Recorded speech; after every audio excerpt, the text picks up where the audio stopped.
Next நேயர்களுக்கு என்னோட அன்பான வணக்கங்கள். இன்னைக்கு நம்ம கூட சயின்டிபிக் வேதிக் ஆஸ்ட்ராலஜர் ஆஸ்ட்ரோ அருண்ஜி அவர்கள் தான் இணைஞ்சிருக்காங்க. வணக்கம் சார். வணக்கம். எப்படி சார் இருக்கீங்க? நல்லா இருக்கேங்க.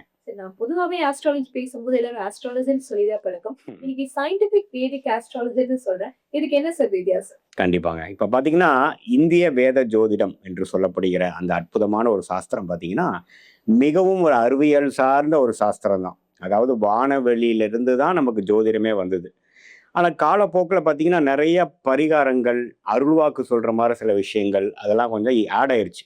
இப்ப எப்படி உரைநடை டெக்ஸ்ட் புக்லேருந்து கோனார் நோட்ஸ் எடுக்கிறப்போ சில மசாலா ஆட் ஆயிருது பார்த்தீங்களா? ஸோ அந்த ஒரிஜினாலிட்டி போயிருது இல்லைங்களா? ஸோ அந்த ஒரிஜினாலிட்டியோட மிகைப்படுத்தாமல் துல்லியமாக ஒரு ஒரு கிரகமும் இந்தந்த டிகிரியில ராசிக்கு இருக்கும் பொழுது எது மாற ஒரு கர்ம பலன் நமக்கு கொடுக்குங்கிறத அறிவியல் சார்ந்த முறையில் சயின்டிஃபிக்காக பார்த்து சொல்லக்கூடிய ஒரு சாஸ்திரம் தான் சயின்டிஃபிக் வேதிக் அஸ்ட்ராலஜி நம்ம சொல்றாங்க. Okay sir. அப்ப எனக்காக இன்னைக்கு நெக்ஸ்ட் 6 மந்த்ஸ் நம்ம நேயர்களுக்கு எப்படி இருக்குன்னு எனக்கு ஒரு தெளிவான விளக்கங்கள் கொடுத்துருங்க சார். கண்டிப்பா கண்டிப்பா கொடுக்கலாங்க சார். எல்லாரும் நம்ம ஒரு 100 பேர் எதிர்த்து வராங்கன்னா நம்ம ஓடிடுவோம் சார். பரவாயில்ல, நம்ம இப்போ வேண்டாம் அந்த பிரச்சனை. ஆனா இந்த நேயர்கள் பாத்தீங்கன்னா 100 பேர் தானே, நான் சமாளிச்சுக்குவேன், 100 பிரச்சனை தானே நான் சமாளிச்சுக்குவேன் அப்படின்னு எல்லாத்தையும் ஓரளவுக்கு ஈஸியா ஹேண்டில் பண்றவங்கன்னா இந்த கன்னிராசி நேயர்கள் தான். இவங்களுக்கு இந்த நெக்ஸ்ட் மந்த் எந்த மாதிரி டிரான்ஸ்ஃபர்மேஷன்ஸ் இருக்கும்னு தெரிஞ்சுக்கலாம். கண்டிப்பாங்க. புத்தி கூர்மையும் எல்லா விஷயத்திலையும் டீடைல்டா பார்க்கக்கூடிய அருமையான ஒரு ராசி ஆகிய கன்னி ராசிக்காரர்களுக்கு 2026 செகண்ட் ஆஃப், அதாவது ஜூலை மாதத்திலிருந்து டிசம்பர் மாதம் வரை வரக்கூடிய அந்த 6 மாதம் எப்படி இருக்கும்னா, கண்டிப்பா அவங்களுக்கு அற்புதமான ஒரு மாற்றங்களும் அவங்களுடைய கடந்த 2 வருடத்தோட முயற்சிகளுக்கு, கடுமையான உழைப்புக்கு அருமையான ஒரு பலன் கொடுக்கக்கூடிய, லாபத்தை பெறக்கூடிய ஒரு காலகட்டமாக வருகிறதுங்க. கண்டிப்பா சார். இவங்களுக்கு பொறுத்த வரைக்கும் ஃபேமிலியில ஒரு சின்ன இஷ்யூ எங்க இருந்தாலும் இருக்கும். சோ கல்யாணத்தை பொறுத்த வரைக்கும் எப்படி இருக்கு, இல்ல கல்யாணமானவர்களுக்கு குழந்தை பாக்கியத்தை பொறுத்த வரைக்கும் எப்படி இருக்கு? கண்டிப்பாங்க. இப்ப பாருங்க, 7ஆம் இடம் என்று சொல்லப்படுகிற திருமணஸ்தானாதிபதியே 11ஆம் இடம் என்று சொல்லப்படுகிற லாபஸ்தானத்துல உச்சமடைகிறார். ஸோ அது ரொம்ப நல்ல விஷயம். ஏன்னா குரு உச்சமடைகிறது 12 வருஷத்துக்கு ஒரு தடவைன்னு தெரியும். அதுல 11ஆம் இடத்துல உச்சமடைகிறது ரொம்ப நல்ல விஷயம். ஏன்னா 11ங்கிறது உண்மையிலேயே அது ஒரு நல்ல பாவம். அப்புறம் லாபத்தை கொடுக்கக்கூடிய பாவம். ஸோ அப்படிங்கிறப்ப என்ன ஆகுது, அந்த 11 வரும்பொழுது 7ஆம் இடம்னு அவரோட வீட்டையே பார்க்கிறார். ஸோ அப்படிங்கிறப்போ தன் வீட்டை தானே பார்க்கக்கூடிய சுபகிரகம் அந்த வீட்டை வளர்க்குது அப்படிங்கிறது தான் இந்திய வேத ஜோதிடத்தோட அடிப்படை.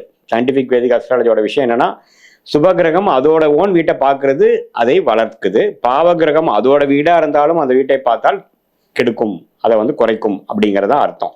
ஸோ குருங்கிற ஒரு மீனத்தோட வீட்டையே கடகத்திலிருந்து 9ஆம் பார்வையாக பார்க்கறது 7ஆம் இடம் என்று சொல்லப்படுகிற திருமணஸ்தானம், பங்குதாரர் ஸ்தானம், நண்பர்கள் ஸ்தானம் எல்லாத்தையுமே வலுப்படுத்துது.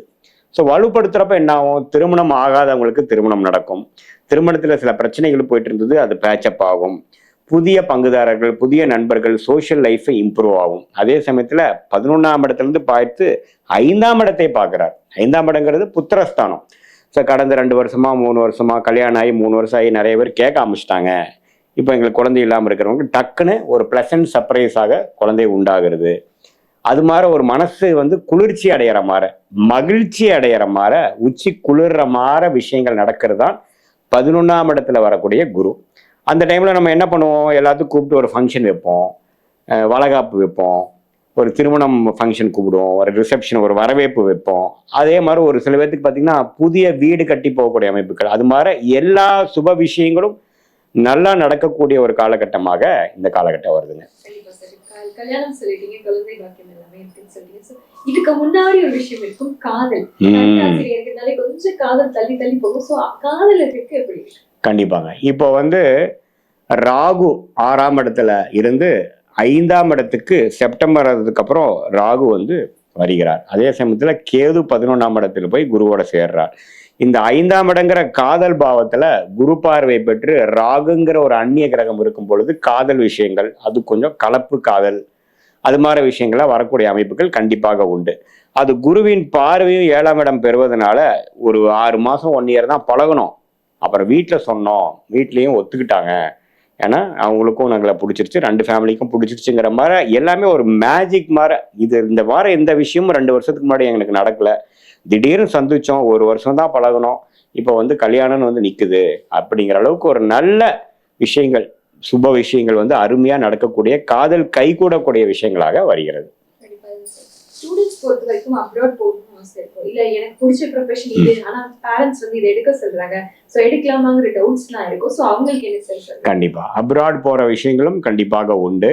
பட் ஆல்ரெடி அவங்க அப்ராட் போனவங்களுக்கு இப்ப சில பிரச்சனைகள் இருக்கிறவங்களுக்கு இப்போ கொஞ்சம் செட்டில் ஆயிட்டான், பையனுக்கு வந்து கிளைமேட்டு சாப்பாடெல்லாம் ஒத்து வரல, அவனுக்கு பிடிச்ச வேலை கிடைக்கல, இன்னுமே விசா ஸ்டேட்டஸ் கன்ஃபர்மேஷன் கிடைக்கல அப்படிங்கிற மாதிரி இருக்கிறவங்களுக்குலாம் வந்து இந்த ஒரு அமைப்பு வந்து நல்ல ஒரு இது இருக்கும். இந்த 6 மாசத்துல தான் அவங்க வெளிநாடு போறாங்கிற வாய்ப்புகள் கம்மி. ஏன்னா இப்ப இருக்கிற கோச்சார் அமைப்பு வந்து வெளிநாடு போகக்கூடிய அமைப்புகள் இல்லை. பட் ஆல்ரெடி போனவங்களுக்கு பார்த்தீங்கன்னா இப்போ கொஞ்சம் செட்டில் ஆயிட்டாங்க. இப்போ அவங்களுக்கு வேணுங்கிற அமைப்புகள் நல்லாவே வந்துருச்சு. முதல் லாஸ்ட் இயர் ஃபுல்லா அவன் என்னைக்கு வேணா திரும்பி வந்துருவாங்கிற மாதிரி தான் ஒரு பயமா இருந்தது. இப்போ பார்த்தீங்கன்னா அவனுக்கு எல்லாமே விசா ஸ்டேட்டஸ்ல இருந்து வேலையில இருந்து அவனுக்கு கிடைக்கக்கூடிய ரெகக்னிஷன் வரைக்கும் ஒரு நல்ல இடத்துலையும் அவன் இருக்கிறான், நல்ல நண்பர்கள் கிடைச்சிட்டாங்க அப்படிங்கிற மாதிரி ஒரு நல்ல அமைப்பை பெற்றோர்களுக்கு நிம்மதி பெருமூச்சை கொடுக்கக்கூடிய அமைப்பு வந்து இந்த கன்னிராசிக்காரர்களுக்கு உண்டு. Okay sir. இவங்களுக்கு ஒரு வேலிட் பாயிண்ட், நீங்க கண்டிப்பா கேர்ஃபுல்லா இருக்கணும் அப்படின்னா என்ன சார் சொல்றீங்க? கண்டிப்பா இப்ப பாருங்க, நிறைய சுப விஷயங்கள் நடக்க போகுது.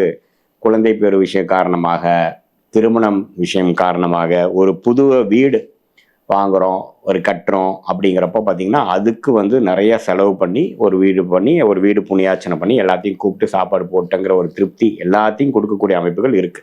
பட் இதில் என்ன ஒரு சூக்ஷமமா, நம்ம சுப விஷயம் பண்றோம், சுப விரயம் பண்றோம், சுப செலவு பண்றோம்ட்டு பட்ஜெட் மீறி பண்றதுக்கு வாய்ப்பு இருக்கு. ஏன்னா அது நம்ம நாள் கழிச்சு வருது இல்லைங்களா. நம்ம நாள் ட்ரையா இருந்து நிறைய முயற்சிகள் செய்து திடீர்னு நடக்குதுங்கிறப்ப நம்ம எக்ஸைட்டடான இருக்கக்கூடிய அமைப்புகள் இருக்கு. அதுக்கப்புறம் ஒரு 2-3 வருஷம் கழிச்சு திரும்பி பார்க்குறப்ப தான் அந்த டைம் நம்ம ஆடிட்டோமோ, நம்ம செலவு பண்ணிட்டோமோ, கொஞ்சம் கரெக்டாக இருந்திருக்கலாமோன்னு தோணும். அதனால இப்போ என்னன்னா, இந்த நல்ல விஷயங்கள் நடக்கும் பொழுது உங்களுடைய நெருங்கிய குடும்பத்தினர் நண்பர்களோட கொண்டாடுறது ஓகே. ஆனால் தேவையற்ற செலவுகள் இந்த சமுதாயத்துக்கு முன்னாடி நம்ம கொஞ்சம் காட்டணும், நாம் எங்கே இருக்கிறோம் எப்படி வந்துட்டோங்கிறது காட்டணும் அப்படின்ட்டு தேவையற்ற செலவுகள் செய்யும் பொழுது அது பிற்காலத்தில் அது உங்களுக்கு பாரமாகவோ அது ஃபினான்ஷியலாக வந்து ஒரு ஸ்ட்ரெஸ் கொடுக்கக்கூடிய அமைப்புல வரலாம். ஸோ அதில் கொஞ்சம் கேர்ஃபுல்லாக இருந்துக்கணும். எல்லாத்தையும் போராடி ஜெயிக்கிற கன்னிராசி நேர்களா இருந்தா, எதற்கும் தளராதவர்களா இருந்தா மறக்காம கமெண்ட் பண்ணிடுங்க. நம்ம சேனலை லைக் பண்ணிடுங்க. நன்றி சார். நன்றி.